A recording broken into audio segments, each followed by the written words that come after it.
أولم ير الإنسان أنا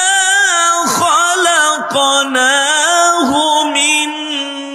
نطفة فإذا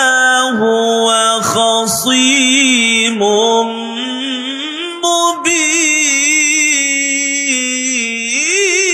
مبين وضرب لنا